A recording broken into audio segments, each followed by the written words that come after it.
ഹരിയും. ഇന്ന് നമ്മൾ ധ്യാനിക്കാൻ പോകുന്നത് ശ്രീ ഗുരുവായൂപുരേശ സുപ്രഭാതത്തെക്കുറിച്ചാണ്. ഈ കൃതിയുടെ അവസാനം വരുന്ന വരിയിൽ ഇത് രചിച്ചിട്ടുള്ളത് ശ്രീ വാസുദേവൻ ഇളയത് എന്ന് പറയുന്ന ഒരു വ്യക്തിയാണെന്ന് രേഖപ്പെടുത്തിയിട്ടുണ്ട്. അദ്ദേഹത്തെക്കുറിച്ച് മറ്റ് വിവരങ്ങളൊന്നും ഇവിടെ ലഭ്യമല്ല.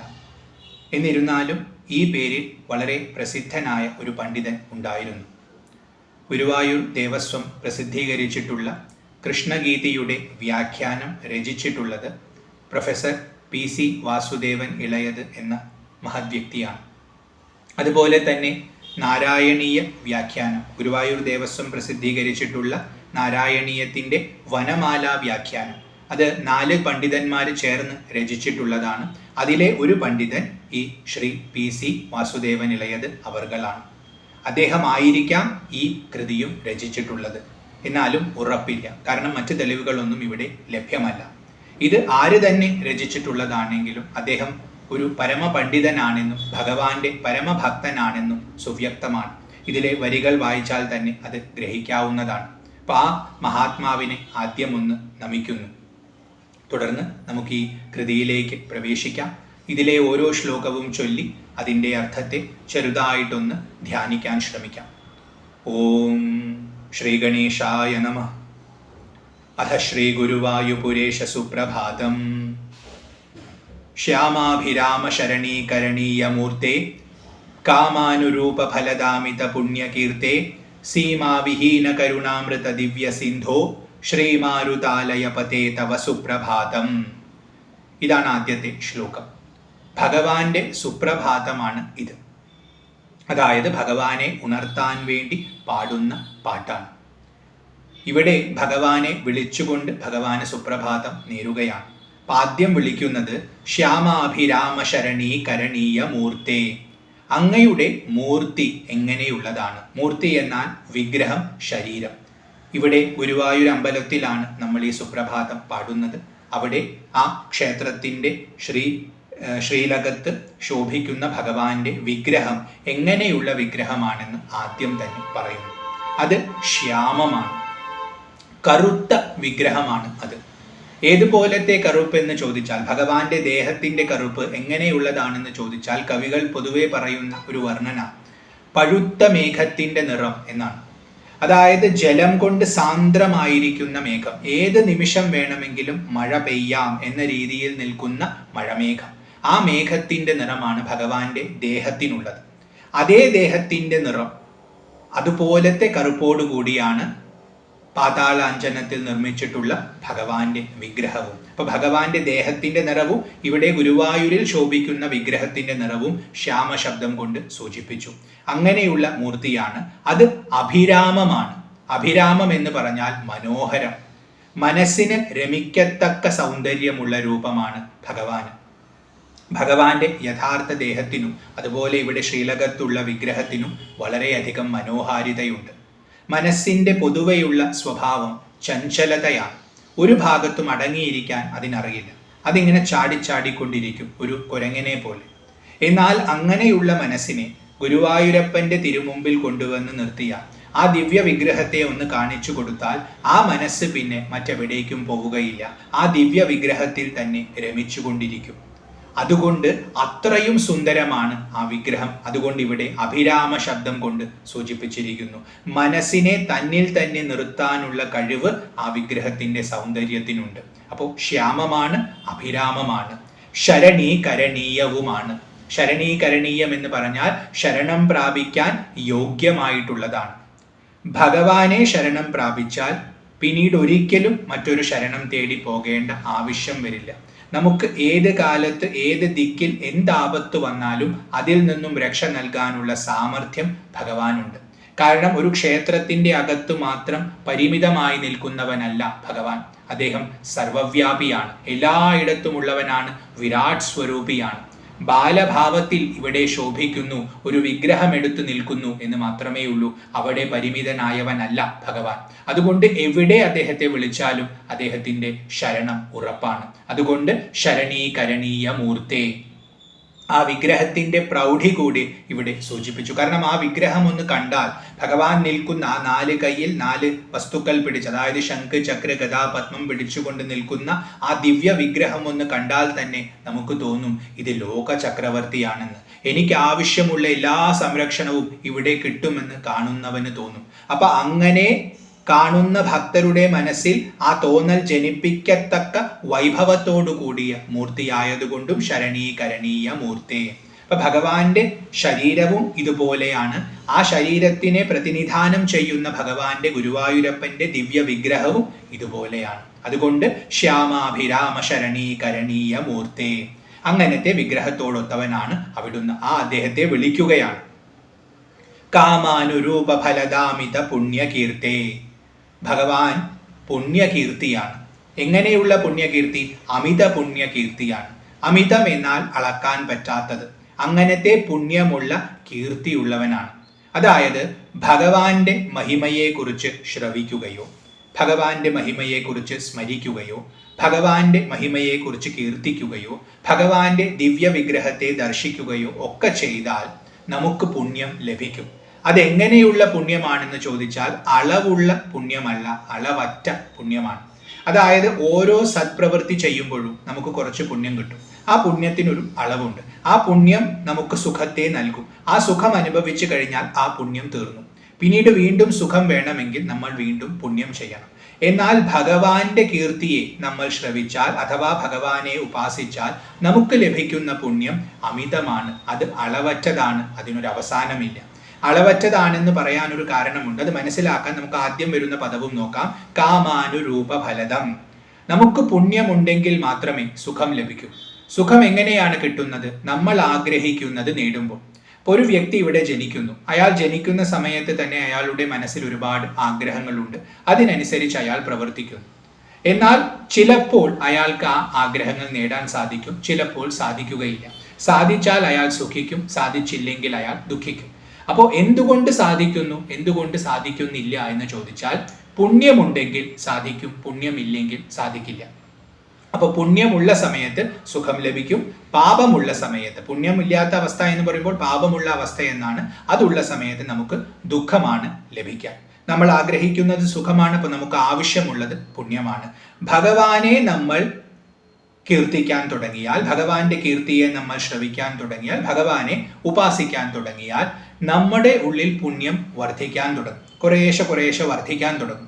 വർദ്ധിക്കുന്നതിനനുസരിച്ച് നമ്മൾ ആഗ്രഹിക്കുന്നതൊക്കെ നമുക്ക് ലഭിക്കാൻ തുടങ്ങും. കാരണം പുണ്യത്തിന്റെ ഫലം സുഖമാണ്. സുഖമുണ്ടാവുന്നത് ആഗ്രഹ പൂർത്തീകരണത്തിലാണ്. അപ്പൊ നമ്മൾ ആഗ്രഹിക്കുന്നത് എന്താണോ അതിന് അനുരൂപമായ ഫലത്തെ നമുക്ക് ഭഗവാൻ നൽകിക്കൊണ്ടിരിക്കും. ഭഗവാന്റെ കീർത്തി നമുക്ക് നൽകിക്കൊണ്ടിരിക്കും. അതാണ് കാമാനുരൂപ ഫലദം എന്ന് പറഞ്ഞിട്ടുള്ളത്. അപ്പൊ നമ്മൾ ആഗ്രഹിക്കുന്നതൊക്കെ നമുക്ക് നൽകും. അങ്ങനെ നമ്മുടെ ഉള്ളിൽ പുണ്യം വർദ്ധിക്കുകയാണ്, ആഗ്രഹങ്ങളെല്ലാം പൂർത്തീകരിക്കപ്പെടുകയാണ്. സാധാരണ നമുക്ക് ലഭിക്കുന്ന പുണ്യം ഒരു ആഗ്രഹം നേടിക്കഴിഞ്ഞാൽ തീരും. പിന്നീട് വീണ്ടും നമ്മൾ അതേ ആഗ്രഹം നേടാനായിട്ട് വീണ്ടും പുണ്യം ചെയ്യണം, വീണ്ടും സുഖം നേടണം. എന്നാൽ ഭഗവാന്റെ പുണ്യം അങ്ങനെയുള്ളതല്ല. അത് നമ്മളെ ഇവിടെ കുടുക്കി കളയുകയില്ല. നമ്മുടെ ഉള്ളിൽ പുണ്യം വർദ്ധിപ്പിക്കും, സുഖത്തെയും വർദ്ധിപ്പിക്കും, ആഗ്രഹങ്ങളെല്ലാം നിറവേറ്റി തരും. പക്ഷെ ആഗ്രഹങ്ങൾ നിറവേറുന്നതിനൊപ്പം തന്നെ നമ്മൾ ഭഗവാനോട് അടുക്കുകയാണ്. കാരണം ഇവിടെ ഭഗവത് ഉപാസനയാണ് പറയുന്നത്. അപ്പൊ ഭഗവാനോട് അടുക്കുകയാണ്. ഭഗവാനോട് അടുക്കും തോറും നമുക്ക് ലോകത്തിലുള്ള വാഞ്ച കുറഞ്ഞു വരും. അപ്പൊ നമ്മൾ ആഗ്രഹിക്കുന്നത് മുഴുവൻ നേടാനും നമുക്ക് സാധിക്കും. പുതിയതായ ആഗ്രഹങ്ങളൊന്നും രൂപപ്പെടാതെ ഇരിക്കുകയും ചെയ്യും. കാരണം ഭഗവാന്റെ സ്വരൂപം പരമാനന്ദമാണ്. പരമാനന്ദം അനുഭവിച്ചാൽ പിന്നെ ഒരു നിറവാണ്, പൂർണ്ണതയാണ്. അപ്പൊ പിന്നെ മറ്റൊന്നും വേണം എന്ന വിചാരം പോലും ഉണ്ടാവുകയില്ല. അപ്പൊ ഭഗവാനെ ഭജിച്ചാൽ കിട്ടുന്ന പുണ്യം നമുക്ക് ഇവിടെയുള്ള എല്ലാ ആഗ്രഹങ്ങളെയും തീർത്തു തരികയും കൂടാതെ ഇതിനതീതമായ പരമാനന്ദത്തെ നൽകുകയും ചെയ്യും. ആ പരമാനന്ദമാണ് മോക്ഷം. സംസാരമാക ചക്രത്തിൽ നിന്നും പൂർണ്ണമായിട്ടുള്ള മോചനം. അത് നമുക്ക് ഭഗവാന്റെ കീർത്തി നൽകും. അതുകൊണ്ട് അത് നൽകുന്ന പുണ്യം അമിതമാണ്, അളവറ്റതാണ്.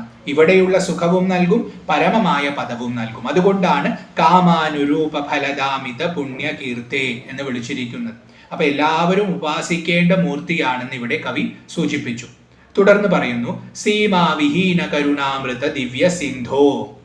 ഭഗവാൻ ഒരു സിന്ധുവാണ്, അതായത് സമുദ്രമാണ്. സാധാരണ സമുദ്രമാണോ? അല്ല, ദിവ്യ സമുദ്രമാണ്. സാധാരണ സമുദ്രത്തിൽ ജലമാണ് ഉണ്ടാവുക.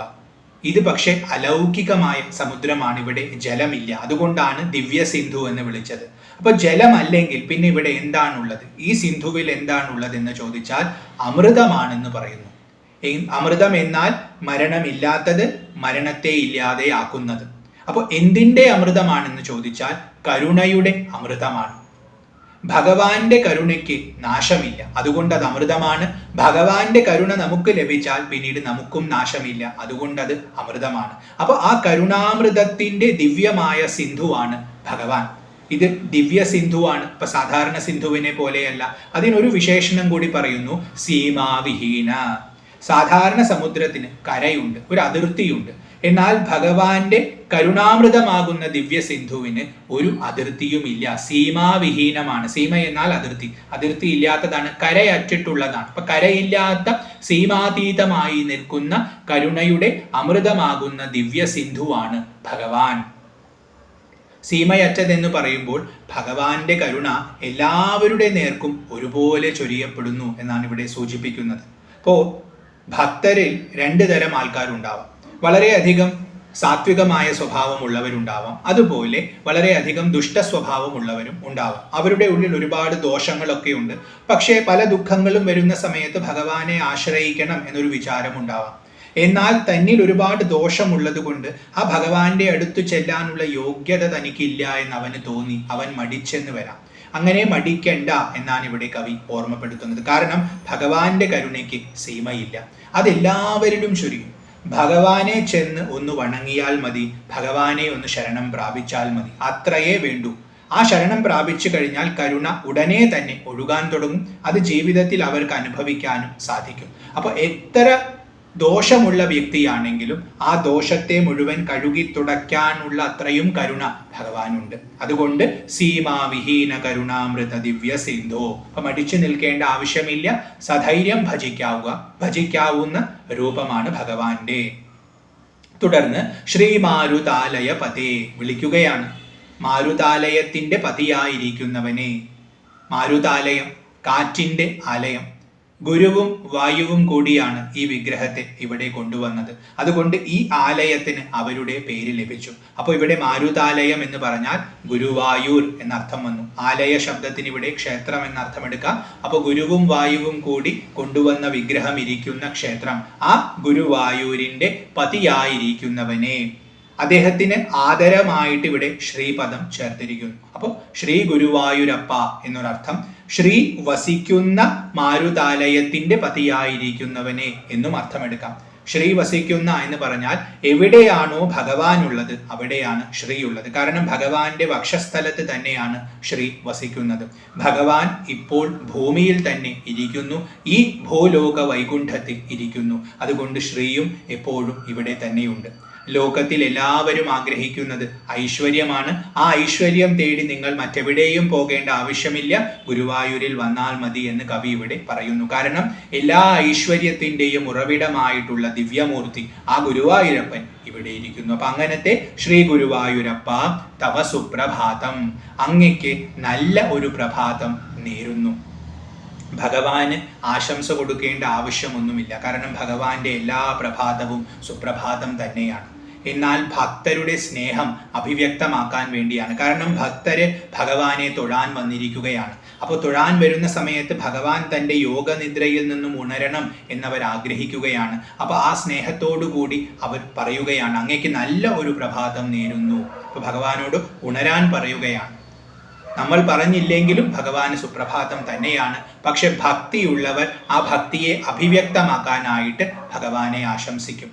ഇവിടെ ബാലഭാവത്തിലാണെന്ന് എല്ലാവർക്കും അറിയാം. അപ്പൊ ബാലഭാവത്തിലുള്ള വിരാട് സ്വരൂപി ആയതുകൊണ്ട് മകനോട് കാണിക്കുന്ന വാത്സല്യം ഭക്തർക്ക് കാണിക്കാം. അപ്പൊ അങ്ങനെ ഭഗവാനെ വിളിക്കുകയാണ്, ഭഗവാനെ ആശംസിക്കുകയാണ്. ഇതായിരുന്നു ആദ്യത്തെ ശ്ലോകം.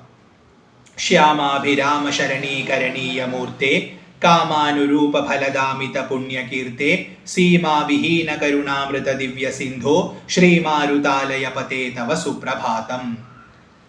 തുടർന്ന് രണ്ടാമത്തെ ശ്ലോകം. ഉന്മീലയസ്വ ഭഗവന്നയനാരവിന്ദമാകേ കരാതി മധുരാകൃതി മന്ദമന്ദം ലക്ഷ്മീരുപൈതി നനു കാല്യമയീ ഭവന്തം ശ്രീമാരുതാലയ പതേ തവ സുപ്രഭാതം. വീണ്ടും ഭഗവാനെ ആശംസിക്കുകയാണ്. ആദ്യം ഭഗവാന്റെ മഹിമയെ വ്യക്തമാക്കി. ഭഗവാനെ ചില പേരുകൾ വിളിച്ച് അങ്ങയ്ക്ക് സുപ്രഭാതം നേരുന്നു എന്ന് പറഞ്ഞു. അപ്പൊ അവിടെ ആ പേരുകളിലൊക്കെ ഭഗവാന്റെ വൈഭവമാണ് വ്യക്തമാക്കിയിട്ടുള്ളത്. ഇനി ഭഗവാനോട് ഉണരാൻ പറയുകയാണ്. അതാണ് ഈ രണ്ടാമത്തെ ശ്ലോകത്തിൽ. അപ്പൊ ഇവിടെ പറയുകയാണ് ഭഗവാനെ വിളിക്കുകയാണ്.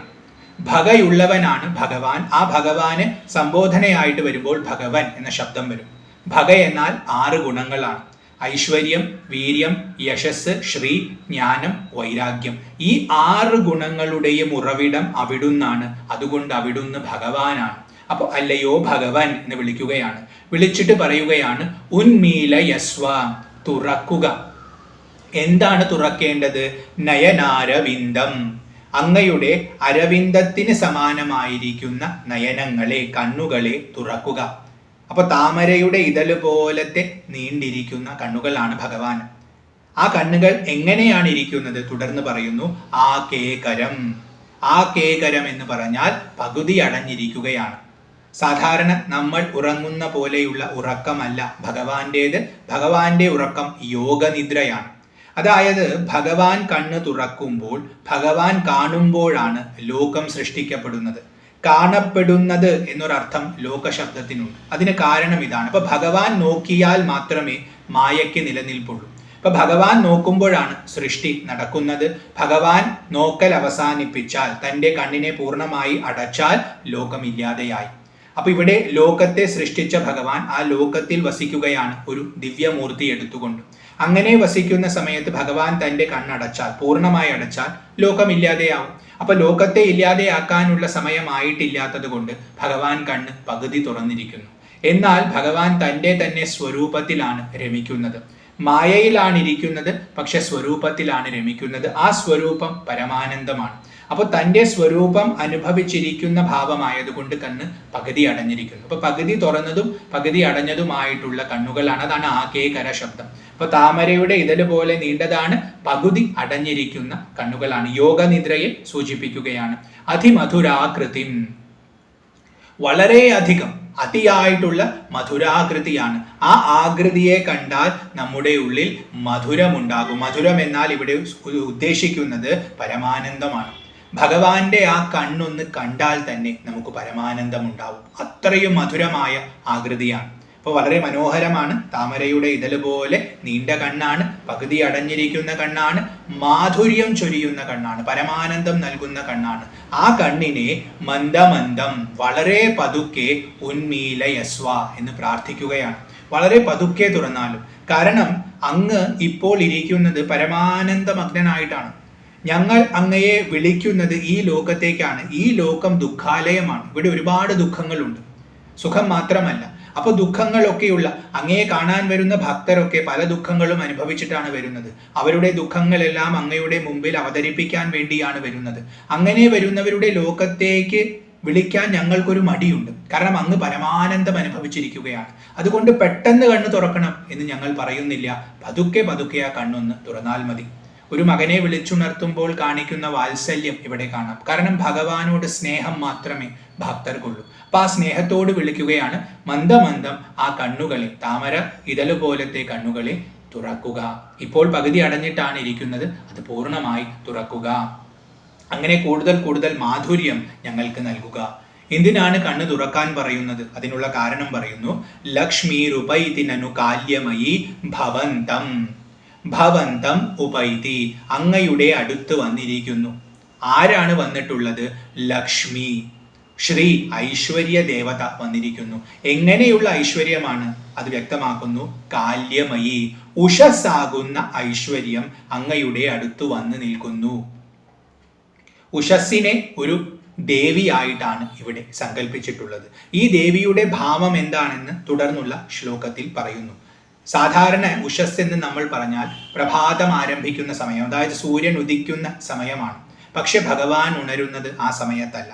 ഭഗവാൻ അതിനേക്കാളും എത്രയോ മുമ്പെയാണ് ഉണരുന്നത്, വളരെ പുലർച്ചെയാണ് ഉണരുന്നത്. അപ്പോൾ ആ ഉണരുന്ന സമയത്തെയാണ് ഇവിടെ ഉഷസ് എന്ന് വിളിച്ചിട്ടുള്ളത്, സാമാന്യ അർത്ഥത്തിലല്ല. അപ്പൊ ആ ഉഷസ്സിനെ ഇവിടെ ഐശ്വര്യമായ ഒരു ദേവിയായി, ലക്ഷ്മിയായിട്ട് പറഞ്ഞിരിക്കുകയാണ്. ആ ഉഷസ്സാകുന്ന ലക്ഷ്മി, കാരണം അങ്ങയുടെ ഉണരുന്ന സമയമാണ് അങ്ങയുടെ ഉഷസ്. ആ ലക്ഷ്മി ഇതാ അങ്ങയുടെ അടുത്ത് വന്നിരിക്കുന്നു, അതായത് അങ്ങയ്ക്ക് ഉണരാനുള്ള സമയമായി എന്ന് സൂചിപ്പിക്കുകയാണ്.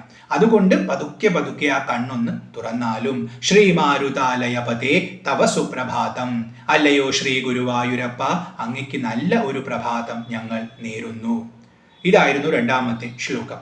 ഉന്മീലയ സ്വഭഗവന്നയനാരവിന്ദമാകേ കരാതി മധുരാകൃതി മന്ദമന്ദം ലക്ഷ്മീരുപൈതി നനു കാല്യമയീ ഭവന്തം ശ്രീമാരുതാലയപതേ തവ സുപ്രഭാതം. അപ്പോൾ ലക്ഷ്മി കാല്യമയി ആയിട്ടുള്ള ലക്ഷ്മി വന്നു എന്ന് പറഞ്ഞു. അത് വിശേഷിപ്പിക്കുകയാണ്, ആ ദേവി എങ്ങനെയുള്ളവളാണെന്ന്, ആ വരവ് എങ്ങനെയാണെന്ന് പറയുകയാണ് തുടർന്നുള്ള ശ്ലോകത്തിൽ. മൂന്നാമത്തെ ശ്ലോകം. പശ്യാപ്ലുതാഹിമജലേ വിമലാംബരൈഷ താരാസുമാനി ദദതി വിയദബ്ജപത്രേ സന്തിഷ്ഠതേ ഭവദുപാസന ജാഗരൂക ശ്രീമാരുതാലയപതേ തവ സുപ്രഭാതം.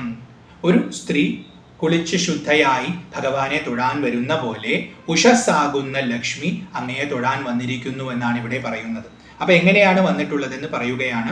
ഉഷസ് എന്ന് പറയുമ്പോൾ ഭഗവാൻ ഉണരുന്ന സമയം എന്ന് വേണം അർത്ഥമെടുക്കാൻ. അപ്പോൾ പശ്യ, നോക്കുക. ആരെയാണ് നോക്കേണ്ടത്? ഉഷസ്സിനെയാണ്. എങ്ങനെയാണ്? അതുകൊണ്ടാണ് ഏഷ എന്ന് അവസാനം പറഞ്ഞിട്ടുള്ളത്. ഏഷ എന്നാൽ ഇവളെ നോക്കുക, ഈ വന്നു നിൽക്കുന്ന ഉഷസ്സാകുന്ന ലക്ഷ്മിയെ നോക്കുക. ആപ്ലുത ഹിമജലേ, ഹിമജലത്തിൽ മുങ്ങിയിട്ടാണ് അവൾ വന്നിട്ടുള്ളത്. ക്ഷേത്രത്തിലേക്ക് പോകുമ്പോൾ കുളിച്ചിട്ട് വേണം പോകാൻ. അപ്പൊ ഇവിടെ ഉഷസ്സും കുളിച്ചിട്ടാണ് വന്നിട്ടുള്ളത്. കുളിക്കാൻ ഉപയോഗിച്ചിട്ടുള്ളത് ഹിമജലമാണ്. ഹിമജലം എന്ന് പറഞ്ഞാൽ അന്തരീക്ഷത്തിലെ ഈർപ്പമാണ്. ഭഗവാന്റെ പ്രഭാതം, ആ ഭഗവാൻ ഉണരുന്ന സമയമാകുമ്പോൾ ആ സമയത്ത് അന്തരീക്ഷത്തിലുള്ള ഈർപ്പത്തെ മുഴുവൻ ഒരു കുളമായി സങ്കല്പിച്ച് അവിടെ കുളിച്ച് ശുദ്ധയായിട്ടാണ് ഉഷസ്സാകുന്ന ലക്ഷ്മി വരുന്നത്. കാരണം ആ നേരത്ത് നല്ല ഈർപ്പം ഉണ്ടാവുമല്ലോ, നല്ല തണുപ്പും ഈർപ്പവും അന്തരീക്ഷത്തിൽ ഉണ്ടാവും. അതിൽ കുളിച്ചിട്ടാണ് വരുന്നത് ഈ ലക്ഷ്മി. എങ്ങനെയാണ് വരുന്നത്? വിമലാംബരൈഷ, ഏഷ വിമലാംബര. അംബരം എന്നാൽ വസ്ത്രം. വിമലമായ വസ്ത്രം ധരിച്ചിട്ടാണ് വരുന്നത്. അപ്പോൾ ഉഷസ്സിനെ നമ്മൾ ആ സമയത്തെ നമ്മൾ കാണുകയാണ്, ഒരു ലക്ഷ്മിയായിട്ട് വരികയാണ്, കുളിച്ച് ശുദ്ധമായിട്ടാണ് വരുന്നത്. ആ അമ്മയുടെ വസ്ത്രം എന്ന് പറയുന്നത് ഇവിടെ ആകാശമായിട്ട് തന്നെ എടുക്കാം. കാരണം ചുറ്റും എല്ലായിടത്തും നിറഞ്ഞു നിൽക്കുന്നതാണല്ലോ ഭഗവാന്റെ ഉഷസ്. ആ വസ്ത്രത്തിൽ ഒരല്പം പോലും മലമില്ല, അതായത് അവിടെ മേഘങ്ങളില്ല. അപ്പൊ മേഘങ്ങളില്ലാത്ത അന്തരീക്ഷമാണ്, ആകാശത്തൊരല്പം പോലും മേഘമില്ല. അതുകൊണ്ട് വിമലമായ അംബരമാണ്, ആ ആകാശത്തിന്റെ അവസ്ഥയെ സൂചിപ്പിക്കുകയാണ്. അപ്പോൾ ഉഷസ് വന്നിരിക്കുന്നു, ഹിമജലത്തിൽ കുളിച്ചിട്ടാണ് വന്നിട്ടുള്ളത്. ശുദ്ധമായ വസ്ത്രം, കാരണം നമ്മൾ അമ്പലത്തിലേക്ക് പോകുമ്പോൾ ശുദ്ധ വസ്ത്രം ധരിച്ചിട്ട് വേണം പോകാൻ. അപ്പോൾ വിമലമായ അമ്പരം, അതായത് ഒരു അല്പം പോലും മേഘങ്ങളില്ലാത്ത ആകാശത്തോടു കൂടിയാണ് ഉഷസ് വന്നിട്ടുള്ളത്. നല്ല സുപ്രഭാതമാണെന്ന് പറയുകയാണ്. താരാസുമാനി ദദതി വിയദബ്ജ പത്രേ. വിയത് എന്നാൽ ആകാശം, ആകാശമാകുന്ന അബ്ജപത്രം. അബ്ജപത്രം എന്നാൽ താമരയില. താമര ഇലയെ കയ്യിൽ പിടിച്ചിട്ടാണ് വന്നിട്ടുള്ളത് ആര്? ഉഷസ്. ആ താമര ഇലയിൽ അവള് ചില കാര്യങ്ങൾ വെച്ചിട്ടുണ്ട് ഭഗവാന് കൊടുക്കാനായിട്ട്. എന്താണ്? പൂക്കളാണ്. സാധാരണ പൂക്കളാണോ? അല്ല. താരാസുമാനി, താരകങ്ങളാകുന്ന, നക്ഷത്രങ്ങളാകുന്ന പൂക്കളാണ്. മേഘങ്ങളൊന്നുമില്ല, കാരണം വിമലാംബരയാണെന്ന് പറഞ്ഞു. മേഘങ്ങളില്ലെങ്കിൽ നക്ഷത്രം കാണാം. കാരണം ഭഗവാന്റെ പ്രഭാതം വളരെ നേരത്തെയാണ്, ആ സമയത്ത് നക്ഷത്രങ്ങൾ ഉണ്ട്. അപ്പോൾ ആ നക്ഷത്രങ്ങളെ മുഴുവൻ പൂക്കളായിട്ട് സങ്കല്പിച്ച് ആ പൂക്കളെ മുഴുവൻ ഭഗവാൻ അർച്ചിക്കാൻ വേണ്ടി ഒരു താമര ഇലയിൽ, എന്താണ് ആ താമര ഇല? ആകാശമാകുന്ന താമര, അതായത് സ്പേസ് ആകുന്ന താമര ഇല. ആ താമര ഇലയിൽ ഈ നക്ഷത്രങ്ങളാകുന്ന പൂക്കളും പിടിച്ചുകൊണ്ട് കുളിച്ച് ശുദ്ധയായി വിമലയായ വസ്ത്രം ധരിച്ചുകൊണ്ട് ആ അമ്മ വന്നിരിക്കുകയാണ്, ഉഷസ് വന്നിരിക്കുകയാണ്. വന്ന് സന്തിഷ്ഠത്തെ, അവിടുത്തെ അടുത്ത് നിൽക്കുന്നു. എങ്ങനെയാണ് നിൽക്കുന്നത്? ഭവദുപാസന ജാഗരൂക, അങ്ങയെ ഉപാസിക്കുന്നതിൽ വളരെയധികം ജാഗരൂകയായിട്ടാണ് വന്നിട്ടുള്ളത്. അത്രയും ശ്രദ്ധയോടുകൂടിയാണ് വന്നിട്ടുള്ളത്. അങ്ങയെ മാത്രം ധ്യാനിച്ചുകൊണ്ടാണ് വന്നിട്ടുള്ളത്. അപ്പൊ അങ്ങയ്ക്ക് പുഷ്പങ്ങൾ സമർപ്പിക്കാനായിട്ടൊരു സാധാരണ ഭക്ത വരുന്ന പോലെ ഉഷസ് വന്നിരിക്കുകയാണ്. അങ്ങയെ പൂജിക്കണം, അങ്ങ് സന്തോഷിക്കണം എന്ന ഏകാഗ്രമായ മനസ്സോടുകൂടി. അതുകൊണ്ടാണ് ഉപാസന ജാഗരൂക എന്ന് പറഞ്ഞിട്ടുള്ളത്. മറ്റ് വിചാരങ്ങളൊന്നുമില്ല, ഒരല്പം പോലും ശ്രദ്ധ കുറവില്ല. അപ്പൊ ഭക്തന് വേണ്ട ഗുണമാണ്. അപ്പൊ അത്രയും നല്ല ഭക്തയാണ് ഉഷസ്. അവൾ ഇതാ വന്നിരിക്കുന്നു, അങ്ങയുടെ സന്നിധിയിൽ വന്ന് നിൽക്കുന്നു എന്നാണ് ഇവിടെ പറയുന്നത്. അതുകൊണ്ട് ശ്രീമാരുതാലയപതേ തവ സുപ്രഭാതം, ശ്രീ ഗുരുവായൂരപ്പ അങ്ങയ്ക്ക് നല്ല ഒരു സുപ്രഭാതം ഇതാ ആരംഭിച്ചിരിക്കുന്നു, ഞങ്ങൾ നേരുന്നു. അപ്പൊ ഉഷസ് വന്ന് ഭഗവാനെ വിളിച്ചു എന്നാണ് ഇവിടെ പറയുന്നത്. പശ്യാപ്ലുതാ ഹിമജലേ വിമലാംബരൈഷ താരാസുമാനി ദദതി വിയദബ്ജപത്രേ സന്തിഷ്ഠതേ ഭവദുപാസന ജാഗരൂക ശ്രീമാരുതാലയപതേ തവ സുപ്രഭാതം. അടുത്തത് 4-ാമത്തെ ശ്ലോകമാണ്. അഭ്യംഗപൂർവകമനന്ത തവാഭിഷേക പുണ്യോത്സവം നയനഗോചരതാം നിനീഷു ഭക്തവ്രജോത്ര ഭരിതോത്സുകഭാവമാസ്തേ ശ്രീമാരുതാലയപതേ തവ സുപ്രഭാതം. ഉഷസ് വന്നു. ഉഷസ് വന്നു കഴിഞ്ഞിട്ടുള്ള അവസ്ഥയെ വർണ്ണിക്കുകയാണ്.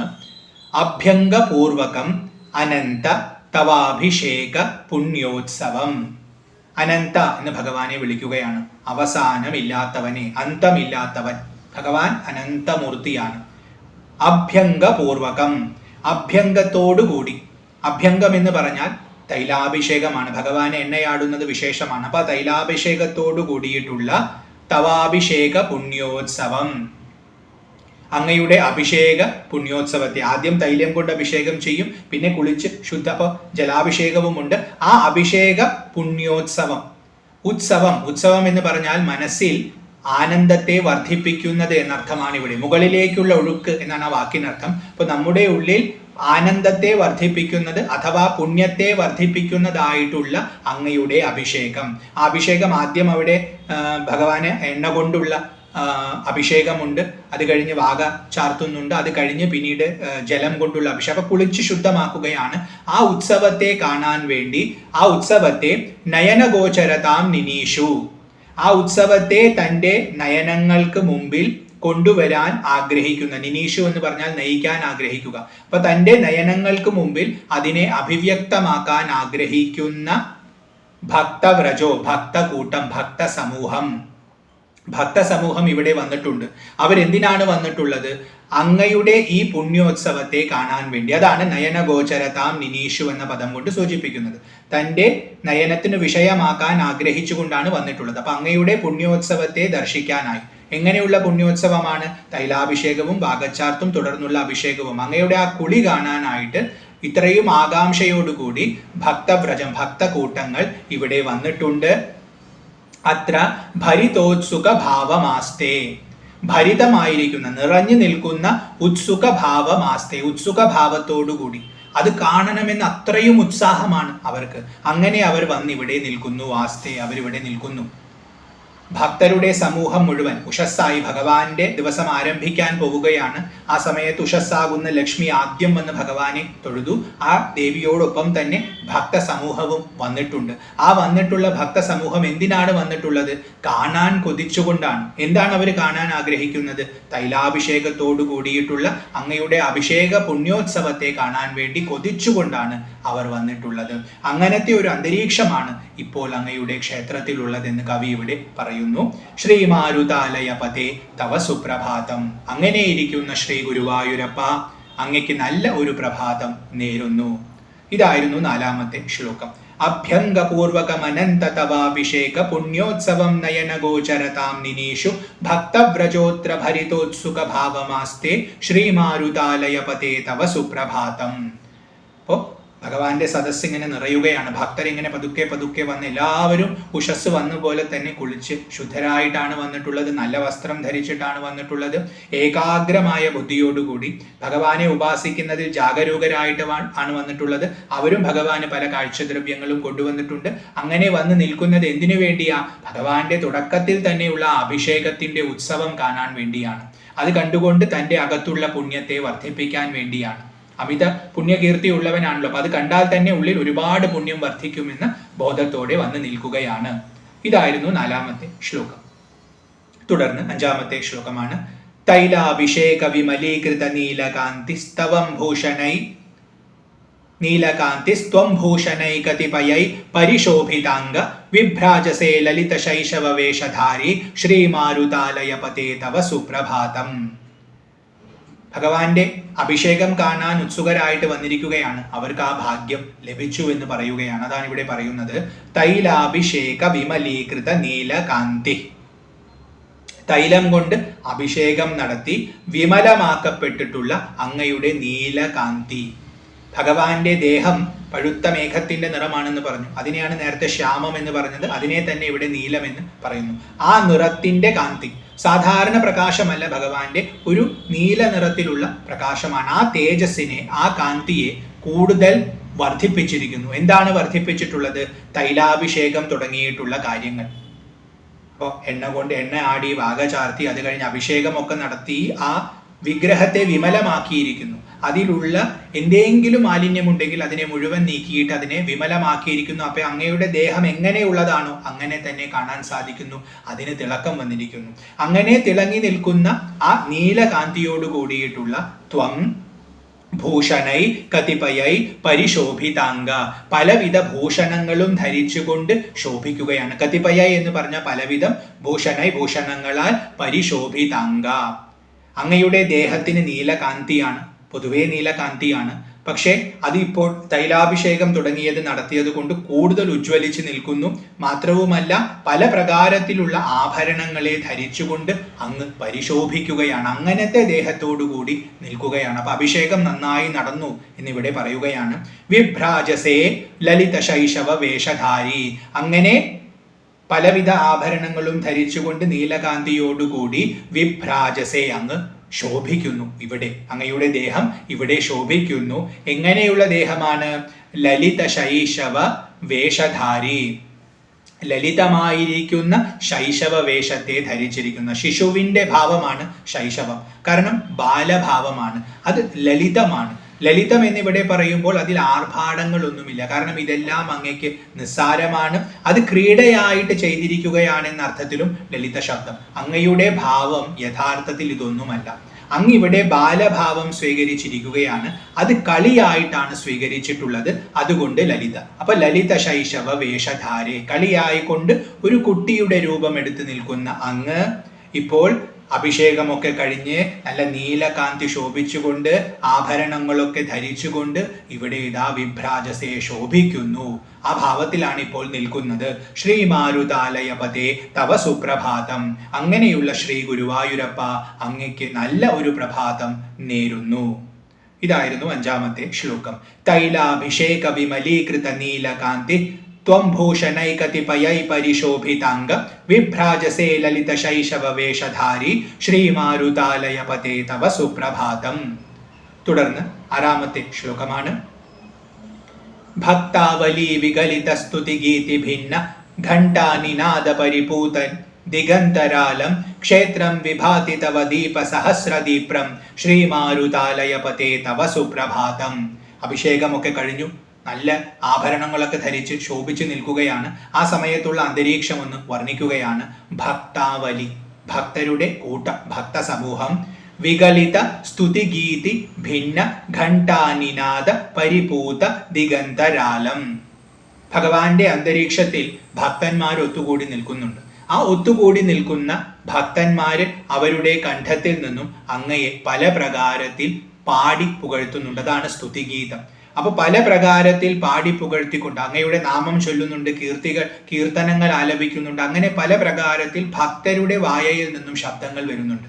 കൃഷ്ണ, ഗുരുവായൂരപ്പ, നാരായണ എന്നൊക്കെ വിളിക്കുന്നുണ്ട്. അപ്പൊ അതുകൊണ്ട് ആ അന്തരീക്ഷം മുഖരിതമാണ്. അത് മാത്രമല്ല ഘണ്ടാനിനാദ, മണിയുടെ മുഴക്കം, അവിടെ മണിനാദം കേൾക്കുന്നുണ്ട്. അപ്പൊ ഭക്തരുടെ നാമജപവും സ്തോത്രജപവും ഒക്കെയുണ്ട്. അതുപോലെ മണിനാദമുണ്ട്. പരിപൂത, അതുകൊണ്ടെല്ലാം പരിപൂതമായിരിക്കുന്ന, പരിശുദ്ധമായിരിക്കുന്ന ദിഗന്തരാളം, ദിക്കുകളെല്ലാം പരിശുദ്ധമായിരിക്കുന്നു. ഇവിടെ പരിശുദ്ധിയാക്കാൻ മറ്റൊന്നും ആവശ്യമില്ല. അങ്ങയുടെ നാമം ജപിച്ചാൽ മതി. മണിയുടെ നാദം, കാരണം മണിയുടെ നാദം പ്രണവമാണ്. അത് മാത്രമേ ഇവിടെ പരിശുദ്ധിക്ക് ആവശ്യമുള്ളൂ. കാരണം ഇവിടെ അങ്ങാണ് വസിക്കുന്നത്. അങ്ങയുള്ള ഇടം പരിശുദ്ധമാണ്. അപ്പൊ പ്രതീകാത്മകമായി അതിനെ ഒന്നും കൂടി പരിശുദ്ധമാക്കാനായിട്ട് ഭക്തർ അങ്ങയുടെ നാമം ജപിക്കുന്നു. ആ നാമത്തിന്റെ ആരവം അവിടെ മുഴുവൻ പടർന്ന് അതിനെ പരിശുദ്ധമാക്കുന്നു. ഭക്തർ മണി മുഴക്കുന്നു. ആ മണിനാദം അവിടെ പടരുന്നു. അങ്ങനെയെല്ലാം പരിശുദ്ധമായിരിക്കുന്ന ദിക്കുകളോട് കൂടിയാണ് ഇപ്പോൾ ഈ ക്ഷേത്രം നിൽക്കുന്നത്. ക്ഷേത്രം വിഭാതി തവ ദീപസഹസ്രദീപ്രം. അങ്ങനെ ശോഭിക്കുന്ന അങ്ങയുടെ ക്ഷേത്രം, ഈ അമ്പലം, വിഭാതി ശോഭിക്കുന്നു, കൂടുതൽ ശോഭിക്കുന്നു. എങ്ങനെ? തവ ദീപ സഹസ്രദീപ്രം, ആയിരക്കണക്കിന് ദീപങ്ങളെ ജ്വലിച്ചുകൊണ്ട്, വിളക്കുകൾ ഇവിടെ ജ്വലിച്ചിട്ടുണ്ട്, ആ തീനാളത്തിന്റെ ശോഭ കൊണ്ട് അത് കൂടുതൽ ശോഭിക്കുന്നു. പൊതുവെ അങ്ങയ്ക്കൊരു കാന്തിയുണ്ട്, നീലകാന്തിയാണ്, അതിൻ്റെ ശോഭയുണ്ട്. അത് പോരാഞ്ഞത്തതിനെ ഭക്തര് പല പ്രകാരത്തിൽ സ്തുതിക്കുന്നുണ്ട്, അതുപോലെ മണിമുഴക്കമുണ്ട്, അതിൻ്റെ ഒരു ശോഭ അവിടെയുണ്ട്. ഇതൊന്നും പോരാത്തതിന് ഒരുപാട് ആയിരക്കണക്കിന് വിളക്കുകൾ ഇവിടെ തെളിയിച്ചിട്ടുണ്ട്, അതിൻ്റെ ശോഭയുമുണ്ട്. അങ്ങനെയെല്ലാം നിൽക്കുന്ന അങ്ങയുടെ ക്ഷേത്രം വിഭാതി ശോഭിക്കുന്നു, വളരെ മനോഹരമായിരിക്കുന്നു. കാരണം ഇരുട്ടിനെ മുഴുവൻ ഭേദിച്ചുകൊണ്ടൊരു സൂര്യൻ ഇതാ ഇവിടെ ഭൂമിയിൽ ക്ഷേത്രമായി ജ്വലിക്കുന്നുവോ എന്ന് തോന്നിപ്പോകും. കാരണം ക്ഷേത്രം ഭഗവാന്റെ ദേഹം തന്നെയാണ്.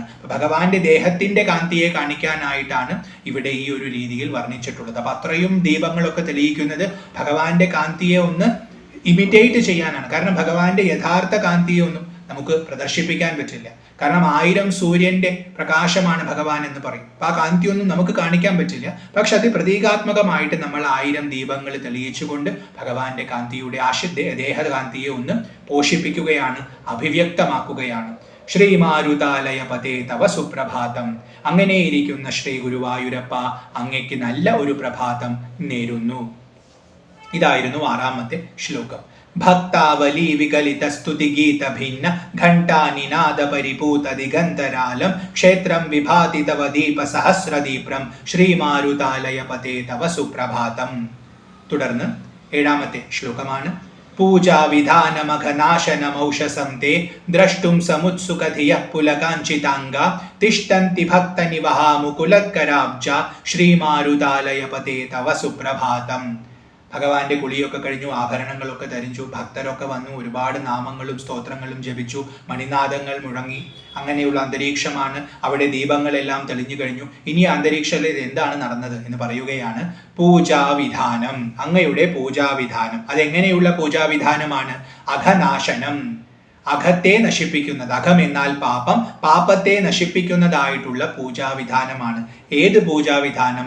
ഔഷസം, ഉഷപൂജ, ഉഷസ്സിൽ നടത്തുന്ന പൂജയാണ്. അപ്പൊ അങ്ങയുടെ ഔഷസമാകുന്ന പൂജാവിധാനം അഘനാശനമായിട്ടുള്ള തേ എന്നാൽ അങ്ങയുടെ ദ്രഷ്ടും കാണാൻ വേണ്ടി, സമുത്സുകധിയ വളരെയധികം ഉത്സുകരായ മനസ്സോടുകൂടി ബുദ്ധിയോടുകൂടി, പുലകാഞ്ചിതാംഗ രോമാഞ്ചമായിട്ട് രോമാഞ്ചമുള്ള ദേഹത്തോടു കൂടിയിട്ട് അങ്ങയുടെ എന്തിനാണ് അവർക്ക് രോമാഞ്ചം ഉണ്ടായിട്ടുള്ളത്? അങ്ങയുടെ ഉഷപൂജ കാണാൻ വേണ്ടിയുള്ള ഉത്സാഹം അവരുടെ ഉള്ളിൽ അത്രയും അധികം വർദ്ധിക്കുകയാണ്. അപ്പൊ അവരുടെ ദേഹത്തിൽ വർദ്ധിക്കുന്ന ആ ഉത്സാഹം ശരീരത്തിൽ നിന്നും പുറത്തേക്ക് പോകുന്ന സമയത്ത് ആ രോമങ്ങൾ എണീട്ട് നിൽക്കുകയാണോ എന്ന് തോന്നും. ആ വിധം പുളകാഞ്ചിതാംഗരായിട്ട് തിഷ്ഠന്തി ഭക്തനിവഹ, അനേകായിരം ഭക്തന്മാര് ഇവിടെ വന്ന് നിൽക്കുന്നു. മുകുലക്കരാബ്ജ, എങ്ങനെയാണ് നിൽക്കുന്നത്? കൈകൂപ്പിയിട്ടാണ് നിൽക്കുന്നത്. കരകമലങ്ങളെ ഇങ്ങനെ കൂപ്പി നിൽക്കുകയാണ്, അഞ്ജലിബദ്ധരായിട്ട് അങ്ങയുടെ മുമ്പിൽ നിൽക്കുകയാണ്. ആ ഉഷപൂജ കാണാനുള്ള കൊതിയോടുകൂടി. കാരണം അങ്ങയുടെ ഉഷപൂജ നടക്കുകയാണ്, അപ്പൊ അത് കാണാൻ, അത് ദർശിക്കണം എന്നുള്ള കൊതിയോടുകൂടി അത്രയും ഭക്തർ ഇവിടെ വന്ന് നിൽക്കുകയാണ്. അങ്ങനെയുള്ള ശ്രീ മാരുതാലയ പതേ തവ സുപ്രഭാതം, ശ്രീ ഗുരുവായൂരപ്പ അങ്ങയ്ക്ക് നല്ല ഒരു പ്രഭാതം നേരുന്നു. അങ്ങയുടെ ഉഷപൂജ കാണാനായിട്ട് വളരെയധികം ഉത്സാഹത്തോടുകൂടി രോമാഞ്ചമുള്ള ദേഹത്തോടുകൂടി ഒരുപാട് ഭക്തര് വന്ന് കൈകൂപ്പി നിൽക്കുകയാണ് ഗുരുവായൂരപ്പ. ഇതായിരുന്നു 7ാമത്തെ ശ്ലോകം. പൂജാവിധാനമഘനാശനമൗഷസം തേ ദ്രഷ്ടും സമുത്സുകധിയ പുലകാഞ്ചിതാംഗ തിഷ്ഠന്തി ഭക്തനിവഹാ മുകുലക്കരാബ്ജ ശ്രീമാരുതാലയ പതേ തവ സുപ്രഭാതം. തുടർന്ന് 8ാമത്തെ ശ്ലോകമാണ്. ഉദ്ധഠിതേ ച പുരതോ ഭവതോ നികേതദ്വാരേ ക്വനൻ മധുരഘണ്ടമഖണ്ഡധാമൻ വീക്ഷാമഹേ വിമലകോമല വിഗ്രഹം ത്വാം ശ്രീമാരുതാലയ പതേ തവ സുപ്രഭാതം. അങ്ങയുടെ ഉഷപൂജ പൂർണ്ണമായി. അപ്പൊ ഇതുവരെ ഉഷപൂജ നടക്കുകയായിരുന്നു. അത് കാണാൻ വേണ്ടി, ആ ഉഷപൂജ കഴിഞ്ഞിട്ടുള്ള ദർശനം കിട്ടാൻ കൊതിയോടുകൂടി രോമാഞ്ചിതരായിട്ട് ഭക്തർ മുഴുവൻ നിൽക്കുകയാണ്. അവർ ഭഗവാന്റെ നാമം ജപിക്കുന്നുണ്ട്, കൈകൂപ്പിയിട്ടാണ് നിൽക്കുന്നത്. അവർക്ക് ഭഗവാനിൽ മാത്രമാണ് ശ്രദ്ധ. മണിനാദമൊക്കെ മുഴക്കുന്നുണ്ട്.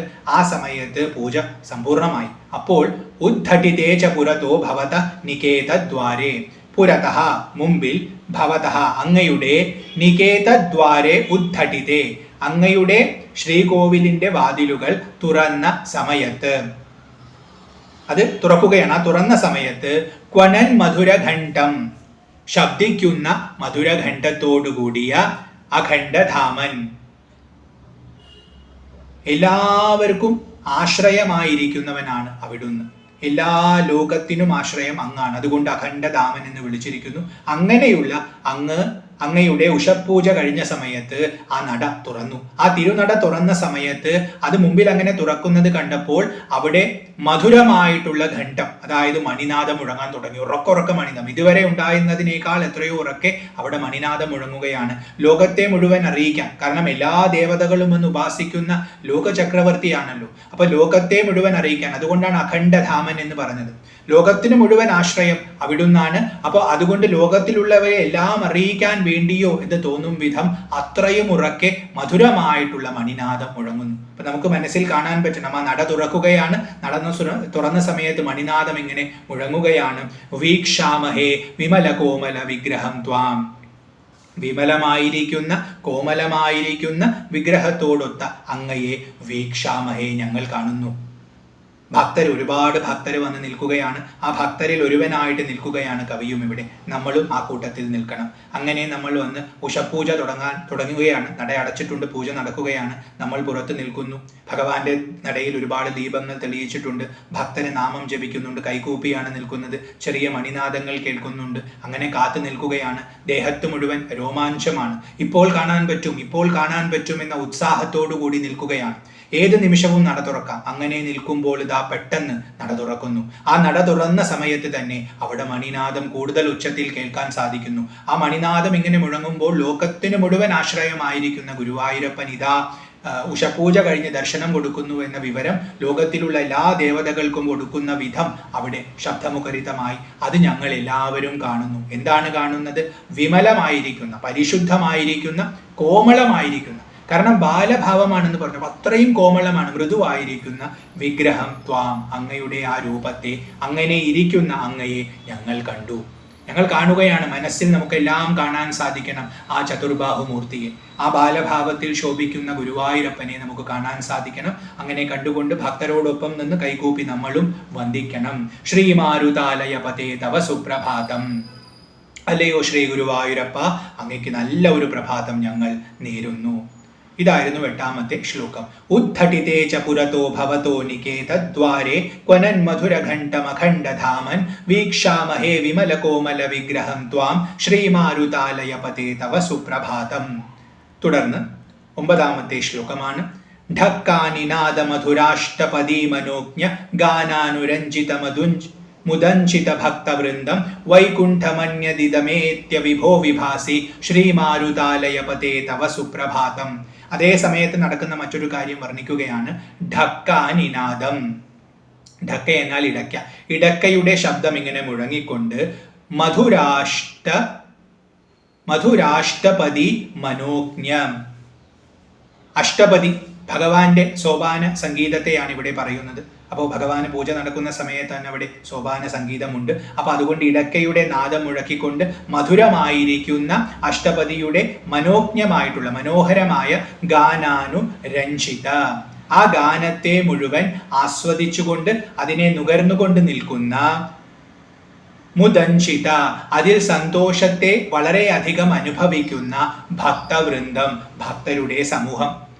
നമ്മൾ കണ്ടു, ഭക്തര് മുമ്പിൽ നിൽക്കുകയാണ്, നട തുറക്കാൻ കാത്തു നിൽക്കുകയാണ്, കൈകൂപ്പിയിട്ടാണ് നിൽക്കുന്നത്. ആ സമയത്താണ് നട തുറക്കുന്നത്. അപ്പൊ അവിടെ മണിനാദം മുഴങ്ങുന്നുണ്ട്. ഭഗവാനെ സ്തുതിച്ചുകൊണ്ട് ഇടക്കയിൽ അഷ്ടപതി പാടുന്നുണ്ട്. അത് വളരെ മധുരമായിട്ടാണ് പാടുന്നത്. ആ ശബ്ദം തന്നെ ഇങ്ങനെ കേൾക്കുമ്പോൾ നമുക്ക് മനസ്സിന് ആനന്ദമാണ്, അത് മനോഹരമാണ്. ആ ഗാനം കേട്ടുകൊണ്ട് അതിങ്ങനെ ആസ്വദിച്ചുകൊണ്ടാണ് ഭക്തര് നിൽക്കുന്നത്. ഭഗവാന്റെ മഹിമയെ ഓർത്തുകൊണ്ട് നിൽക്കുകയാണ്. അവർക്ക് അതുകൊണ്ട് തന്നെ ഉള്ളിൽ വളരെയധികം സന്തോഷം വർദ്ധിച്ചുകൊണ്ടിരിക്കുകയാണ്. അങ്ങനെ നിൽക്കുന്ന ഭക്തവൃന്ദം വൈകുണ്ഠം അന്യത് ഇതം ഏത്യ വിഭോ വിഭാസി. അന്യത് വൈകുണ്ഠം ഇതം ഏത്യ, മറ്റൊരു വൈകുണ്ഠമായിരിക്കുന്ന ഈ ഗുരുവായൂരിൽ വന്നിട്ട് എത്തിയിട്ട് വിഭോ അല്ലയോ സർവസമർത്ഥനായ ഈശ്വര വിഭാസിക്കുന്നു, ശോഭിക്കുന്നു. ഇതെന്താ? ഇത് വൈകുണ്ഠം തന്നെയാണ്. അങ്ങയുടെ യഥാർത്ഥ ധാമം വൈകുണ്ഠമാണെന്ന് എല്ലാവർക്കും അറിയാം. തടസ്സമില്ലാത്ത ഇടം എന്നാണ് ആ പദത്തിനർത്ഥം.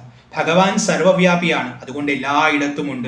ഭഗവാനെ തടയാൻ ഇവിടെ ഒന്നിനും സാധിക്കുകയില്ല. അപ്പൊ തടസ്സമില്ലാത്ത സ്വരൂപമായതുകൊണ്ട് ഭഗവാന്റെ ധാമം വൈകുണ്ഠമാണ്. ഭഗവാൻ എവിടെയുണ്ടോ അതാണ് വൈകുണ്ഠം. ഇപ്പോൾ ഭഗവാൻ ഇതാ ഗുരുവായൂരിൽ ശോഭിക്കുന്നു, അതുകൊണ്ട് ഗുരുവായൂർ ഭൂലോക വൈകുണ്ഠം തന്നെയാണ്. അപ്പൊ മറ്റൊരു വൈകുണ്ഠമായിരിക്കുന്ന ഈ ഗുരുവായൂരിൽ വന്നിരിക്കുന്ന ഭക്തര് ശോഭിക്കുന്നു. എങ്ങനെയാണ് വന്നിട്ടുള്ളത്? ആ ഭക്തവൃന്ദമാണ്, ഭക്തക്കൂട്ടമാണ്. അവർ വന്നിട്ടുള്ളത് അങ്ങയെ കാണാൻ വേണ്ടിയാണ്, ഉഷപൂജ തൊഴാൻ വേണ്ടിയാണ്, കൈകൂപ്പി നിൽക്കുകയാണ്, രോമാഞ്ചത്തോടു കൂടിയാണ്. അവർ മണിനാദം കേൾക്കുന്നുണ്ട്, അങ്ങയുടെ നാമം ജപിക്കുന്നുണ്ട്, ഈ അഷ്ടപതിയുടെ പാട്ട് കേട്ട് ആസ്വദിക്കുന്നുണ്ട്, ഉള്ളിൽ ഒരുപാട് സന്തോഷം അനുഭവിച്ചുകൊണ്ട് നിൽക്കുകയാണ്. അങ്ങനെ നിൽക്കുന്ന ഇത് അങ്ങയുടെ മറ്റൊരു വൈകുണ്ഠമായിട്ട് ശോഭിക്കുന്നു എന്നിവിടെ കവി പറയുകയാണ്. ശ്രീമാരുതാലയപതേ തവ സുപ്രഭാതം. അങ്ങനെയുള്ള ശ്രീ ഗുരുവായൂരപ്പ, അങ്ങയ്ക്ക് നല്ല ഒരു സുപ്രഭാതം നേരുന്നു. ഭഗവാന്റെ ധാമം ഇത് വൈകുണ്ഠം തന്നെയാണെന്നുള്ള ബോധം ഭക്തർക്ക് എപ്പോഴും ഉണ്ടാവണം. കാരണം വൈകുണ്ഠം നേടുക എന്ന് പറഞ്ഞാൽ എത്ര പ്രയാസമുള്ള കാര്യമാണെന്ന് ശാസ്ത്രം പഠിച്ചാൽ അറിയാം. അത്രയും പ്രയാസമുള്ള, എത്തിപ്പെടാൻ അത്രയും കഠിനമായിരിക്കുന്ന ആ ധാമത്തെ ഭൂമിയിലേക്ക് കൊണ്ടുവന്നിരിക്കുകയാണ് ഗുരുവായൂരപ്പൻ. നിങ്ങൾ എൻ്റെ അടുത്ത് വന്ന് കഷ്ടപ്പെടേണ്ട, ഞാൻ നിങ്ങളുടെ ഇടയിൽ തന്നെ വന്ന് വസിക്കാമെന്ന് പറഞ്ഞ് ഗുരുവായൂരിൽ വന്ന് വസിക്കുകയാണ്. അപ്പം അതുകൊണ്ട് ഇതിനെ വൈകുണ്ഠമാക്കി മാറ്റിയിരിക്കുന്നു, മറ്റൊരു വൈകുണ്ഠമാക്കി മാറ്റിയിരിക്കുന്നു. ധക്കാനിനാദ മധുരാഷ്ടപതി മനോജ്ഞ ഗാനാനുരഞ്ജിത മുദഞ്ചിത ഭക്തവൃന്ദം വൈകുണ്ഠമന്യദിദമേത്യ വിഭോ വിഭാസി ശ്രീമാരുതാലയപതേ തവ സുപ്രഭാതം. ഇതായിരുന്നു 9ാമത്തെ ശ്ലോകം. അടുത്തത് 10ാമത്തെ ശ്ലോകമാണ്. ധന്യാവയം ഭവദുപാശ്രയമേവ യാത മൻവാമഹേ ജനിഫലം സമവാപ്തം അദ്യ നാന്യാഗതിസ്ത്വമസി ദേഹഭൃതാം ചിദാത്മൻ ശ്രീമാരുതാലയപതേ തവ സുപ്രഭാതം. ഇങ്ങനെയെല്ലാം ദിവ്യമായിരിക്കുന്ന ദർശനം നേടിയിട്ടുള്ള ഭക്തരുടെ ഭാവം വർണ്ണിക്കുകയാണ്, അവരുടെ ആ ഭാഗ്യം വർണ്ണിക്കുകയാണ്. ധന്യാവയം, വയം ഞങ്ങൾ എല്ലാവരും ധന്യരായിരിക്കുന്നു. കവി തന്നെയും ഭക്തരുടെ കൂട്ടത്തിൽ നിർത്തിയാണ്, സാമൂഹികമായിട്ടാണ് പറയുന്നത്. ഭക്തവൃന്ദത്തിന്റെ ഭാഗമായി പറയുകയാണ്, ഞങ്ങൾ ഭക്തരെല്ലാവരും ധന്യരായിരിക്കുന്നു. ഭവദുപാശ്രയമേവ യാത, അങ്ങ് മാത്രം ഉപാശ്രയമായി ഗമിക്കുന്ന ഞങ്ങൾ എല്ലാവരും ധന്യരായിരിക്കുന്നു. ഞങ്ങൾക്കിനി മറ്റൊരു ആശ്രയമില്ല, അങ്ങ് ഏകാശ്രയമാണെന്നുള്ള ഭാവം ഞങ്ങൾക്കുള്ളിൽ സിദ്ധിച്ചിരിക്കുന്നു. അത് തന്നെയാണ് ഞങ്ങളുടെ ധന്യതയുടെ കാരണം. അതുകൊണ്ട് ഞങ്ങൾ ധന്യരായി ഗമിക്കുകയാണ്. കാരണം ആ ദിവ്യ ദർശനം ലഭിച്ചപ്പോൾ തന്നെ ഞങ്ങൾക്ക് മനസ്സിലായി അങ്ങയുടെ ഐശ്വര്യം, അങ്ങയുടെ ആശ്രയം ഞങ്ങൾക്ക് ലഭിച്ചുവെന്ന്. മൻവാഹമേ, അങ്ങനെ ഞങ്ങൾ വിചാരിക്കുന്നു, ഞങ്ങൾ ധന്യരായി എന്ന് വിചാരിക്കുന്നു. മാത്രവുമല്ല ജനിഫലം സമവാപ്തമദ്യ മൻവാമഹേ, ഇതിനോടും ചേർക്കാം. അതായത് ജനിഫലം, ജനിച്ചതിന്റെ ഫലം സമവാപ്തം, നന്നായി നേടപ്പെട്ടു, അദ്യ ഇപ്പോൾ എന്ന് മൻവാമഹേ ഞങ്ങൾ വിചാരിക്കുന്നു. ഞങ്ങളുടെ മനസ്സിൽ ഇപ്പോൾ 2 കാര്യങ്ങളാണ് തോന്നുന്നത്. ഒന്ന്, ഞങ്ങൾ ധന്യരാണെന്ന് വിചാരിക്കുന്നു. കാരണം അങ്ങ് മാത്രമാണ് ഞങ്ങൾക്ക് ആശ്രയം, ആശ്രയം ഞങ്ങൾക്ക് ലഭിച്ചു, അതുകൊണ്ട് ധന്യരാണ്. മാത്രവുമല്ല ആ ആശ്രയം ലഭിക്കുക എന്നുള്ളതാണ് ജനിക്കുന്നതിൻ്റെ ഫലം. നമ്മൾ ജനിക്കുന്നത് മരിക്കാൻ വേണ്ടിയല്ല, അങ്ങനെ ജനിച്ചു മരിച്ച് കളിക്കാൻ വേണ്ടിയല്ല. നമ്മൾ ജനിക്കുന്നത് മോക്ഷം നേടാനാണ്. ആ മോക്ഷം അങ്ങയുടെ പ്രാപ്തി തന്നെയാണ്. ആ അങ്ങയെ ഞങ്ങൾക്കിപ്പോൾ ശരണമായി ലഭിച്ചിരിക്കുന്നു. അതുകൊണ്ട് ജീവിതത്തിൻ്റെ ഫലം, ജനിച്ചതിൻ്റെ ഉദ്ദേശ്യം പൂർണ്ണമായിരിക്കുന്നു. അതുകൊണ്ട് അത് നല്ല രീതിയിൽ, അതായത് ജീവിതത്തിൻ്റെ പരമലക്ഷ്യം നല്ല രീതിയിൽ നേടി എന്നുള്ള ബോധത്തോടു കൂടി, വളരെയധികം സന്തോഷത്തോടു കൂടി ധന്യരാണ് ഞങ്ങൾ എന്ന ഭാവത്തിൽ ഞങ്ങൾ ഇപ്പോൾ നിൽക്കുകയാണ്. അങ്ങനെയാണ് ഞങ്ങൾ ഇനി ഞങ്ങളുടെ ദിവസത്തിലേക്ക് പോകാൻ പോകുന്നത്. ന അന്യാഗതിസ്ത്വമസി ദേഹഭൃതാം ചിദാത്മൻ, അല്ലയോ ചിദാത്മൻ, ചിത് സ്വരൂപ, ബോധസ്വരൂപൻ, ജ്ഞാനസ്വരൂപൻ എന്നാണ് ആ പദത്തിനർത്ഥം. അപ്പൊ ഞങ്ങളുടെ എല്ലാം ഉള്ളിൽ ബോധമായി ശോഭിക്കുന്നവനാണ് അങ്ങ് എന്ന് ഞങ്ങൾക്കറിയാം. അകത്ത് കാണാൻ പറ്റാത്ത ഞങ്ങൾ പുറത്തൊരു രൂപത്തിൽ കാണുകയാണ്. അങ്ങ് ഒരു ക്ഷേത്രത്തിൻ്റെയും ഉള്ളിൽ പരിമിതനല്ല, സർവപ്രപഞ്ചത്തിലും വ്യാപിച്ചിരിക്കുന്ന വിരാട് സ്വരൂപനാണ്. അങ്ങ് വൈകുണ്ഠനാണ്, അതായത് അങ്ങയ്ക്കൊരു തടസ്സവുമില്ല, എല്ലായിടത്തും ഒരുപോലെ ഉള്ളവനാണ്. അങ്ങനെയുള്ള അങ്ങ് ഞങ്ങൾക്ക് ഇവിടെ മുമ്പിൽ ഒരു രൂപമായി ദർശനം നൽകിയിരിക്കുന്നു. ആ ദർശനം ലഭിച്ചപ്പോൾ ഞങ്ങൾക്കൊരു ആശ്രയമുണ്ടെന്ന ബോധമുറച്ചു. അകത്തുണ്ടെങ്കിലും ഇതുവരെ മനസ്സിലായിരുന്നില്ല. ഇപ്പോൾ അങ്ങയുടെ രൂപം കാണുമ്പോൾ മനസ്സിലാകുന്നു അങ്ങുണ്ടെന്ന്. അപ്പൊ അതുകൊണ്ട് ഞങ്ങൾ ധന്യരായി. ഞങ്ങളുടെ ജനന ഫലം, ഞങ്ങൾ എന്തിനു വേണ്ടിയാണോ ജനിച്ചത്, ആ ജന്മോദ്ദേശം ഇപ്പോൾ നിറവേറിയിരിക്കുന്നു. കാരണം അന്യാഗതി ത്വമസി, ദേഹഭൃതാം, അങ്ങയിൽ നിന്നും അന്യമായിരിക്കുന്ന മറ്റൊരു ഗതിയില്ല എന്ന കാര്യം ഞങ്ങൾക്കെല്ലാം ഉറപ്പാണ്. അങ്ങ് മാത്രമാണ് ദേഹം ധരിച്ചിരിക്കുന്നവർക്ക് ഗതി. ഇപ്പൊ ജനിഫലം സമവാപ്തം എന്ന് പറഞ്ഞു. ജനിച്ചത്, ദേഹം സ്വീകരിക്കുന്നതാണല്ലോ ജനനം. ആ ദേഹം സ്വീകരിച്ചതിന്റെ ലക്ഷ്യം എന്താണ്? അങ്ങയുടെ പ്രാപ്തിയാണ്. കാരണം അങ്ങയിൽ നിന്ന് അന്യമായിട്ടൊരു ഗതി, ന അന്യാഗതിസ്ത്വമസി ദേഹഭൃതാം ചിദാത്മൻ. ദേഹം ധരിച്ചിട്ടുള്ളവർക്ക് അങ്ങയിൽ നിന്ന് അന്യമായ ഒരു ഗതിയില്ല, അതുറപ്പാണ്. ആ അങ്ങയെ ഞങ്ങൾ ഇപ്പോൾ നേടിയിരിക്കുന്നു, ആ ആശ്രയം ഞങ്ങൾക്ക് ലഭിച്ചിരിക്കുന്നു. അതുകൊണ്ട് ദേഹം ധരിച്ചതിന്റെ ഫലം എന്താണോ, എന്തിനു വേണ്ടിയാണോ ദേഹം ധരിച്ചത്, അതിവിടെ ഞങ്ങൾ നേടിയിരിക്കുന്നു, അത് ഞങ്ങൾക്ക് ഉറപ്പായി. ശ്രീമാരുതാലയപതേ തവ സുപ്രഭാതം. അങ്ങനെയിരിക്കുന്ന ശ്രീ ഗുരുവായൂരപ്പ, അങ്ങയ്ക്ക് നല്ല ഒരു പ്രഭാതം നേരുന്നു. ഇതായിരുന്നു 10ാമത്തെ ശ്ലോകം. ധന്യാവയം ഭവതുപാശ്രയമേവ യാത മൻവാമഹേ ജനിഫലം സമവാപ്തമദ്യ നാന്യാഗതിസ്ത്വമസി ദേഹഭൃതാം ചിദാത്മൻ ശ്രീമാരുതാലയപതേ തവ സുപ്രഭാതം. തുടർന്ന് 11ാമത്തെ ശ്ലോകമാണ്, അവസാനത്തെ ശ്ലോകമാണ്. ജയതി ജയതി നിത്യം ദേവകീ പുണ്യകന്ദം ജയതി ജയതി സാക്ഷാത് ബ്രഹ്മ സാകാരമേകം ജയതി ജയതി ശാന്തം സുന്ദരം ധാമ മുഖ്യം ശ്രീമാരുതാലയപതേ തവ സുപ്രഭാതം. ജയതി ജയതി നിത്യം ദേവകീ പുണ്യകന്ദം. ദേവകി ആർജിച്ചിട്ടുള്ള മുഴുവൻ പുണ്യം ഒരു രൂപമെടുത്ത് വിരിഞ്ഞു നിന്നാൽ അതെങ്ങനെ ഉണ്ടാകുമോ അതങ്ങാണ്. ദേവകിയുടെ പുണ്യത്തിന്റെ ഫലമായിട്ടാണ് അവർക്ക് അങ്ങയെ മകനായിട്ട് ലഭിച്ചത്. ആ ഭാവത്തിലുള്ളവനാണ് ഇവിടെ ഗുരുവായൂരിൽ ശോഭിക്കുന്നത് എന്ന് സൂചിപ്പിച്ചു. അപ്പോൾ ദേവകിയുടെ പുണ്യഗന്ധമായിരിക്കുന്ന അങ്ങ് നിത്യം ജയതി ജയതി, നിത്യം ജയിക്കുന്നു ജയിക്കുന്നു. കാരണം ഭഗവാന്റെ ശോഭ നാൾക്കുനാൾ വർദ്ധിച്ചുകൊണ്ടേയിരിക്കും. കാരണം ഭഗവാനെ ഒരു തവണ വന്ന് ഭജിച്ചവർക്ക് ഭഗവാന്റെ സാന്നിധ്യം അറിയാൻ പറ്റും, ആ ഭഗവാന്റെ മഹിമ ഗ്രഹിക്കാൻ പറ്റും. അപ്പോൾ ഗ്രഹിക്കുന്ന സമയത്ത് വീണ്ടും വീണ്ടും അവർ വന്ന് ഭഗവാന് വേണ്ടി പ്രാർത്ഥിക്കും, ഭഗവാൻ ജയിക്കട്ടെ എന്ന് അവർ അർത്ഥിക്കും. അതുകൊണ്ട് ഭഗവാൻ എപ്പോഴും ജയിച്ചു കൊണ്ടിരിക്കുന്നു. കാരണം ഭഗവാന്റെ കീർത്തിയിലൂടെ ഭഗവാൻ ലോകത്തെ കീഴടക്കുകയാണ്. അഥവാ അതാണ് ഭഗവാന്റെ ജയം. അപ്പൊ ജയതി ജയതി നിത്യം ദേവകി പുണ്യകന്ധം. ആ ദേവകിയുടെ പുണ്യം മുഴുവൻ മൂർത്തിമത്തായി നിൽക്കുന്ന അങ്ങ് വീണ്ടും വീണ്ടും ജയിക്കട്ടെ. ജയതി ജയതി സാക്ഷാത് ബ്രഹ്മ സാകാരമേകം. സാക്ഷാത് ബ്രഹ്മം, മനസ്സുകൊണ്ട് മനനം ചെയ്യാൻ പറ്റാത്ത, ബുദ്ധി കൊണ്ട് ഗ്രഹിക്കാൻ പറ്റാത്ത, എല്ലാത്തിൻ്റെയും സാരമായി നിൽക്കുന്ന ആ സാക്ഷാത് പരബ്രഹ്മം തന്നെ സാകാരമായി, ആ ഏകമായ ബ്രഹ്മം, ഏകമെന്നാൽ അവിടെ അന്യമായി മറ്റൊന്നുമില്ല, അങ്ങനെയുള്ള ബ്രഹ്മം സാകാരമായിട്ട് ഇവിടെ ജയതി ജയതി, ആകാരത്തോടുകൂടി ഇവിടെ ജയിക്കുന്നു. ഇവിടെ ചതുർബാഹുവായിട്ട് ആ വിരാട് രൂപിയായ ഭഗവാൻ ശോഭിക്കുകയാണ്. ഒരു ചെറിയ ഭാവത്തിൽ, ഞങ്ങൾക്കൊക്കെ കാണാൻ പറ്റുന്ന ഭാവത്തിൽ ശോഭിക്കുകയാണ്. ആ ശോഭിക്കുന്നത് സാക്ഷാത് പരബ്രഹ്മ വസ്തു തന്നെയാണ്. ആ നിരാകാരമായിരിക്കുന്ന പൊരുൾ സാകാരമായി ശോഭിക്കുകയാണ് ഇവിടെ. അതാണ് തത്താവത് ഭാതി സാക്ഷാത് ഗുരുഭവനപുരേ ഹന്തഭാഗ്യം ജനാനാം എന്ന് ഭട്ടതിരി പറഞ്ഞത്. ആ പരബ്രഹ്മം തന്നെ, സാന്ദ്രാനന്ദാവബോധാത്മകമായ ആ പരബ്രഹ്മം തന്നെ ഇവിടെ ശോഭിക്കുകയാണ്. ജയതി ജയതി, ഇവിടെ ജയിക്കുന്നു ജയിക്കുന്നു. ജയതി ജയതി ശാന്തം സുന്ദരം ധാമ മുഖ്യം. ലോകത്തിന് മുഴുവൻ മുഖ്യധാമമായിരിക്കുന്നവൻ, മുഖ്യമായ ആശ്രയമായിരിക്കുന്നവൻ, സുന്ദരനായിരിക്കുന്നവൻ, ശാന്തനായിരിക്കുന്നവൻ ഇവിടെ ജയിക്കുന്നു ജയിക്കുന്നു. അങ്ങ് ശാന്തനാണ്, ഒരല്പം പോലും ഇളക്കം അങ്ങയിലില്ല, എപ്പോഴും ഒരുപോലെ ശോഭിക്കുന്നു.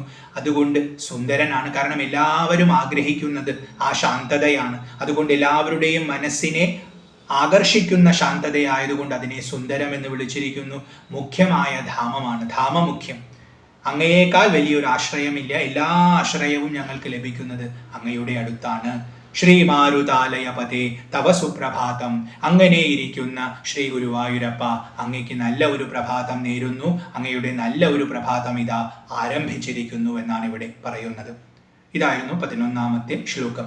ജയതി ജയതി നിത്യം ദേവകീ പുണ്യകന്ധം ജയതി ജയതി സാക്ഷാത് ബ്രഹ്മ സാകാരമേകം ജയതി ജയതി ശാന്തം സുന്ദരം ധാമ മുഖ്യം ശ്രീമാരുതാലയപതേ തവ സുപ്രഭാതം.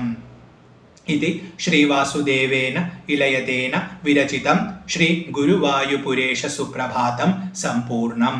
അങ്ങനെ ശ്രീ വാസുദേവൻ ഇളയത് എന്ന വ്യക്തിയാൽ വിരചിതമായിരിക്കുന്ന ശ്രീ ഗുരുവായൂപുരേശ സുപ്രഭാതം ഇവിടെ പൂർണ്ണമാകുന്നു.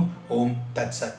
വളരെ സുന്ദരമായ, വളരെ ലളിതമായ ഒരു പ്രഭാത ദർശനമാണ് നമുക്ക് ഈ സ്തോത്രം നൽകുന്നത്. വാസ്തവത്തിൽ ഇത് ജപിക്കുന്ന സമയത്ത് ഭഗവാന്റെ ആ സുപ്രഭാതം നമുക്കും കാണാൻ സാധിക്കും. അത്രയും മനോഹരമായിട്ടാണ് കവി ഇവിടെ വർണ്ണിച്ചിട്ടുള്ളത്. അപ്പോൾ ആ കവിയെ ഒന്നും കൂടി നമസ്കരിക്കുന്നു. ഇത് ജപിക്കുന്ന സമയത്ത് നമ്മൾ മനസ്സിൽ ആ രൂപം കാണണം. ശരിക്കും ആ മനസ്സിലുള്ള ദർശനമാണ് ഏറ്റവും ശ്രേഷ്ഠമായ ദർശനം. കാരണം ഹൃദയത്തിൽ ഭഗവാൻ ശോഭിച്ചാൽ ഹൃദയം പരിശുദ്ധമാകും. പിന്നെ ഹൃദയശുദ്ധിക്ക് വേണ്ടി മറ്റൊന്നും ചെയ്യേണ്ട ആവശ്യമില്ല. അപ്പോൾ വീട്ടിലിരിക്കുന്നവരാണെങ്കിൽ ആ വീട്ടിലിരുന്നു കൊണ്ട് തന്നെ കണ്ണടച്ചുകൊണ്ട് ഭഗവാന്റെ ഈ സുപ്രഭാതം കാണുക, ശ്രവിച്ചുകൊണ്ട് മനസ്സിലത് തെളിയിക്കാൻ ശ്രമിക്കുക. അങ്ങനെ നമ്മുടെ ദേഹത്തെ തന്നെ ഗുരുവായൂർ ക്ഷേത്രമാക്കി അതിൻ്റെ അകത്തിരിക്കുന്ന നാരായണനെ നമ്മൾ സാക്ഷാത്കരിച്ച് ആ ഭഗവാന്റെ ഈ വൈഭവം നമ്മൾ അനുഭവിക്കുമ്പോൾ ഭഗവാനകത്ത് ജയിക്കുന്നു എന്ന് നമുക്കും പറയാൻ സാധിക്കും.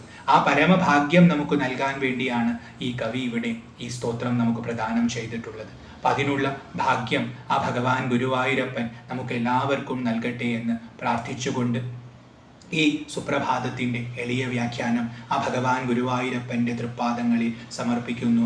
കൃഷ്ണ ഗുരുവായൂരപ്പ നാരായണ ലക്ഷ്മീപതേ. ഹരി ഓം.